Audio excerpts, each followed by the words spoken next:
Is Dan Moore Jr., the offensive tackle, overpaid? And are the Titans going to trade Chig Okonkwo? That's what we're talking about on the latest Titans Today by Chat Sports. I am your host, Brett Alper. And an article came out from Bleacher Report, Gary Davenport. He listed every single position and the most overpaid player, and he listed Dan Moore Jr. as the most overpaid tackle in the NFL. He also went to go on to say that Trevor Lawrence was the highest paid or most overpaid quarterback, Ramondre Stevenson, the New England Patriots, as the running back, so on and so forth. But Dan Moore Jr., he was with the Steelers last season. We have not seen him play a snap with the Titans yet. But my initial thoughts, like when I first saw this contract, you can go back and watch the video of when they signed him to that $82 million contract. I was like, yeah, that seems about right. You're getting a guy for 4 years, $82 million. I mean, you guaranteed him $50 million, and he really hasn't shown much throughout his entire career with the Pittsburgh Steelers. Now, the Titans, they needed a tight end. So you were willing to forego that salary cap that you had because you just needed to get an offensive tackle. And that's what some teams do. That's what you need to do when you need an offensive lineman, is you overpay. And a guy with the talent of Dan Moore Jr., he's still trying to prove himself in the NFL. But $50 million guaranteed is just kind of a little bit overpricey. I'm not saying it's a bad move, and I'll talk about that later in the show. But 4 years, $82 million, yeah, I'm going to say he's overpaid. What do you guys think? Like when you first saw back in free agency, back in March, and saw Dan Moore Jr. being paid this much money, do you think he's overpaid too? Type Y for yes or type no down in the comments section. This is what Gary Davenport had to say about Moore. He said, truly elite offensive tackles rarely sniff free agency. Even quality starters are generally locked up before hitting the open market, but that doesn't stop teams desperate to improve the offensive line from overpaying guys who are actually available. That was the case with Dan Moore Jr., who got $20.5 million a season and $50 million in guarantees from the Titans, despite allowing a dozen sacks with the Steelers in 2024 per Pro Football Focus. And 12 sacks is not good at all, especially when you're playing the most important position for the offensive line, and that's left tackle. No doubt about it. Allowing 12 sacks is an absurd amount. And you can look at his Pro Football Focus grades, not the best. Would you say this is a part of the best offensive tackles in football? 67.2 grade, 66, 61 run blocking grade, and 12 sacks allowed. You're paying for what you get. Now, just because, and I'll reiterate this multiple times, just because the Titans overpaid for Dan Moore Jr., just because he's an overpaid offensive tackle, does not mean that it was a bad move. Because if you go to watch last year's tape, the offensive line was horrid. And I mean horrid. 26th in the NFL in pressure rate, 30th in sack rate. No player with a Pro Football Focus grade of over 62. This is just terrible. So you had to, especially bringing in Cam Ward, a quarterback of the future, do you really want him to go into this next season and just running out for his life? We saw that with Caleb Williams, where he was sacked the most times in the NFL in 2024, and they struggled a bit. Now, if you take a look at what they improved, you put Dan Moore Jr. at left tackle. You get Lloyd Cushenberry back, who's coming off a torn Achilles. You signed Kevin Zeitler, the veteran right guard, to help this team. He was guarding for Jared Goff last year. And then you get to move J.C. Latham, who was playing left tackle, where he's never played before, where he played, and going back to right tackle, where he played at Bama, where you saw, the offensive line is improved. And you had to do that coming in, knowing that you were going to draft Cam Ward. I know Will Levis didn't have the best season last year, but that's also because the offensive line was terrible. He didn't have any time to throw. The Titans they were the 8th highest team to get the ball out quickest, and they still were one of the most sacked teams in the NFL, and the sack rate was still awful. And I'll reiterate this more than anything. J.C. Latham has lost 30 pounds going into this season. He gets to move back to his original spot where he's played his whole entire career, which he thrived in at Alabama, and moving back to the right tackle position.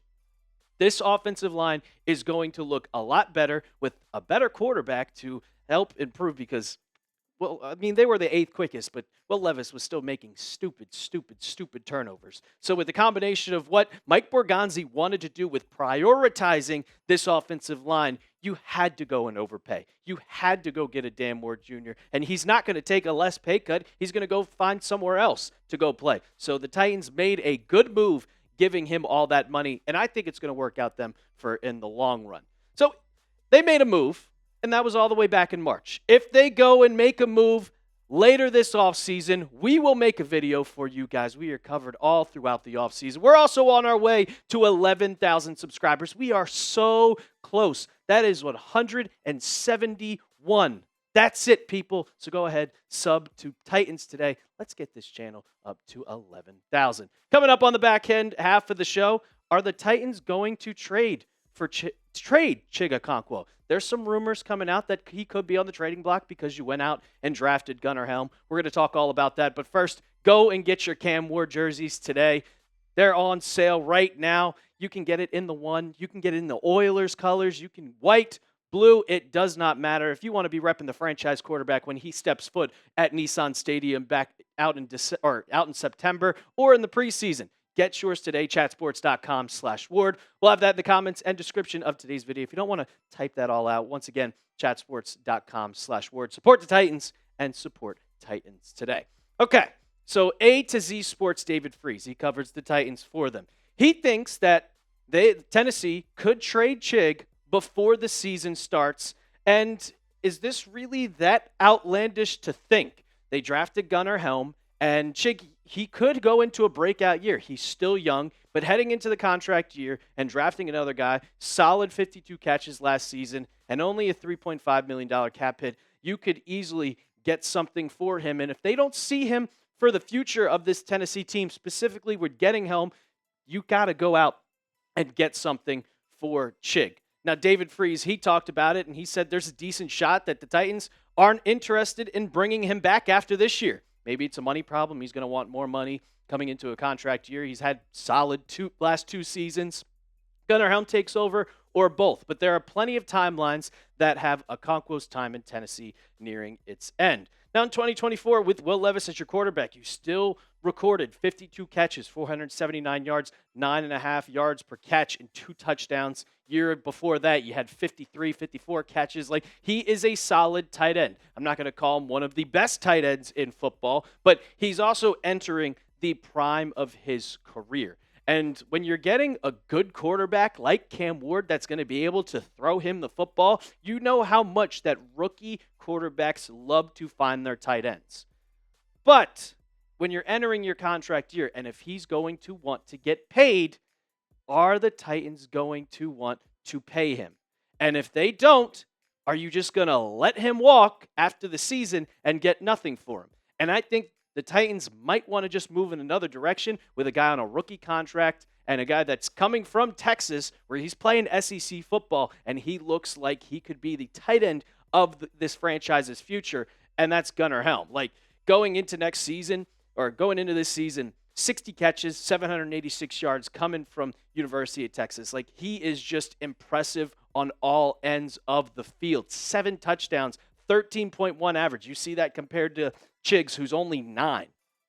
Now, the one caveat to this is that he is also not the best run blocker.